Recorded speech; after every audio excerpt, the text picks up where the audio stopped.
really confirms that because he says she's very high maintenance. So here she is, the Avro Vulcan, Roy Chadwick's last triumphant design. He designed, in between the Anson and the Vulcan was the Lancaster. Here she is, from our right, Avro Vulcan XH558.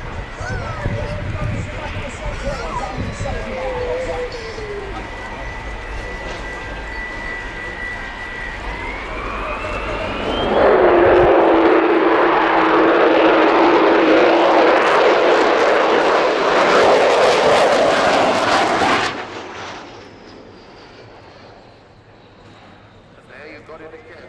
Bit of a howl, a Vulcan howl. Nobody's quite sure how it works, but it mostly does. It depends slightly on the weather, but it's to do with having two of the four Olympus engines, two on each side, and both the ones on the same side sharing a single intake. It's a bit like, I suppose, the Mustang's blowing over the top of the coconut. Anyway, that's the Vulcan howl. It's a unique sound, as far as I know. So, the shape that was to become Vulcan was first by, nor did he see it become the first ever operational delta wing aircraft in the world.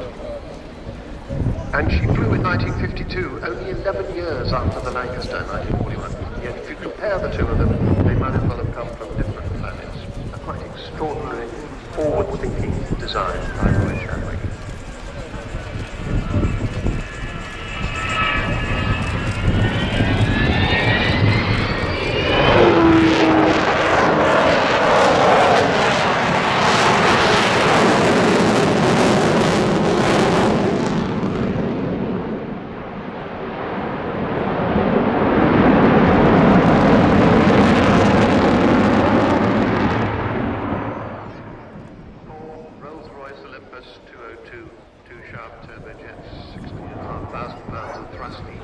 So about 65,000 pounds altogether. Not much, perhaps, by modern standards, but pretty good then. She was subsonic. Going back to that original drawing that Roy Chadwick made, if you expand... So flying her today, Captain is the man actually flying over the display is Captain Phil O'Dell, Pod. The man in the other seat is Bill Ramsey, who was flying her earlier in the formation. And the third member of the crew, the air electronics officer, one of the backward-facing, three rear seats, is Phil Davis. Here they are with the wheels down. She's not going to land just yet. You get to see the wheels down in this flight master. 18 on them, 16 on the main undercarriage, and 2 on the main.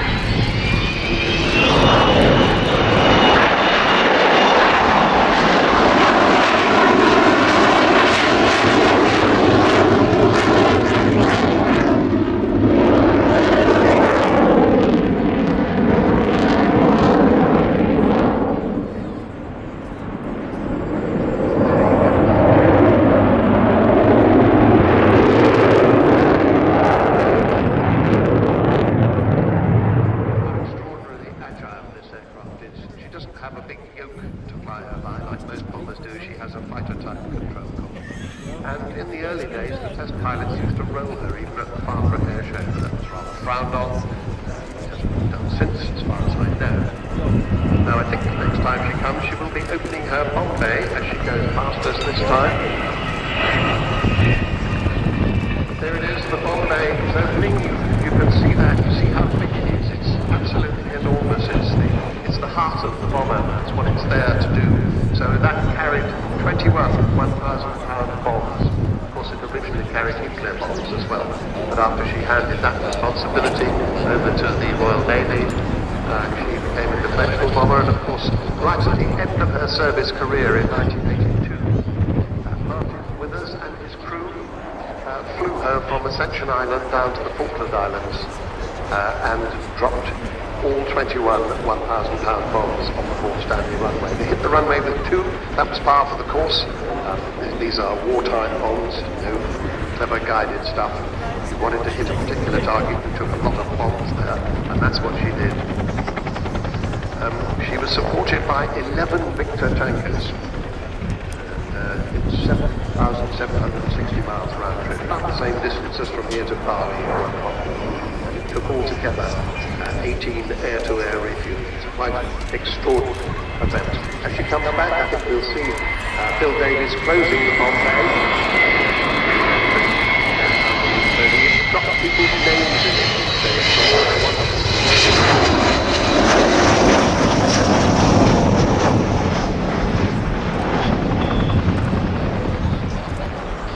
The problem with this aeroplane has always been money. Obviously, she's not funded by the government. She doesn't belong to the Royal Air Force. As I said, it's cost 22 million so far. She got 2.7 from an unprecedented heritage lottery grant, and the rest has come from, well, wonderful people. Wonderful people include Sir Jack Hayward, the late Sir Jack Hayward, outstanding contribution. Also, Eddie Forrester and Aerolites. There's an amazing task.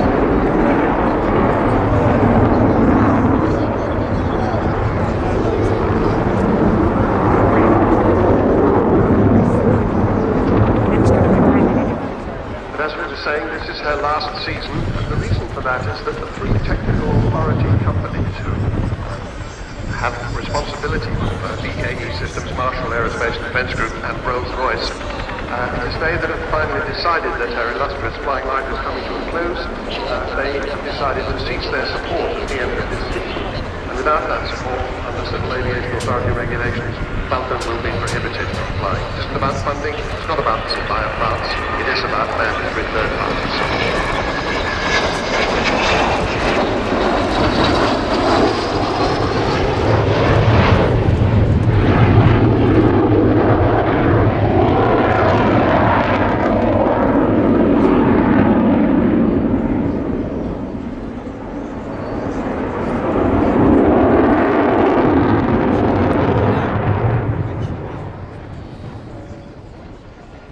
Some of the factors involved in that decision to no longer support her after the end of this year are that she's flown more than 10% more hours than any Vulcan has in the past, so it could be considered that we're into an area of unknown unknowns.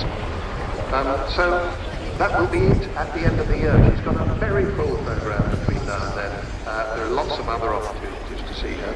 And indeed, a couple called Alan and Valerie Ward are celebrating their 18th wedding anniversary today. They are here today.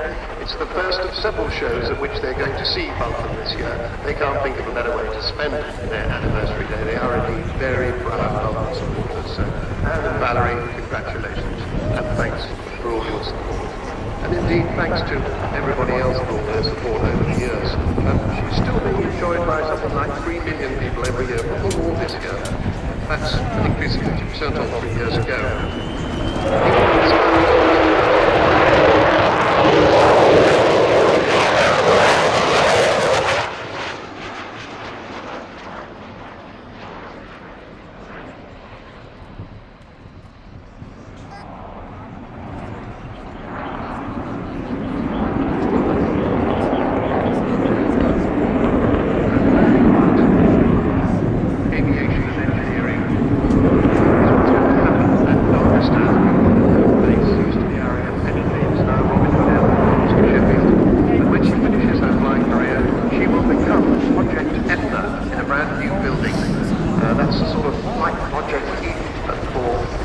Engineering and technology, and she'll be there to inspire young people to go into aviation and engineering generally.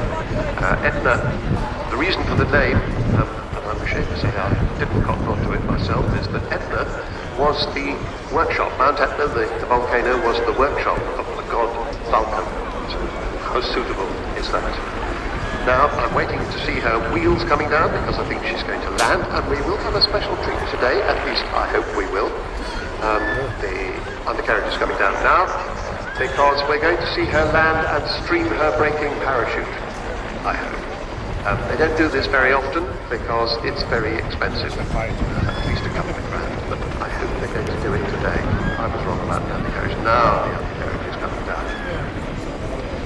So, please do go and see the Vulcan village. It's off to the left-hand end where you see the big aircraft parked there, the US Air Force C-17, the E-3, the big radar aircraft, and then there's a little C-295 from the Czech Air Force. So if you go in that order and walk past, you will find the Vulcan village there. Please do go and see them. There's some wonderful things things to have there. You can get free entry to a draw to win an airfield experience at Robin Hood Airport when she's going flying. You would be with the ground crew starting her up and getting her prepared. There's a raffle, the first raffle I made. So an extraordinary raffle. And also, of course, this afternoon, she will be taxiing back from when she lands to come to this side of the airfield, and you will be able to do under-wing tours with her. You'll be asked to contribute to fiber, I think, but you get to walk around under the wing. You have a guided tour. So please do go and see folks at the Vulcan village when she's landed. As she comes into land, you can see those big air brakes, top and bottom of the wing. See the 16 main wheels.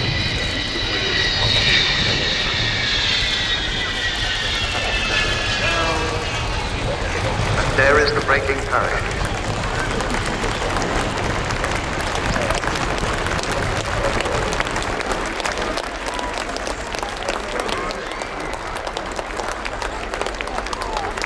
Well, if this is the last time you see her, I'd like to give you a thought from the great Dr. Seuss, the man who wrote The Cat in the Hat, How the Grinch Stole Christmas. He wrote, "Don't cry because it's over. Smile because it happened." You can't manage that.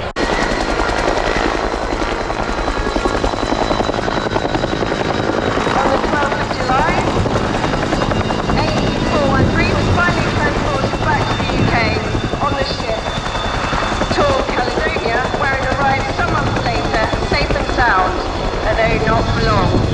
Sadly, was painted back to their base colour for most UH-1s of olive drab.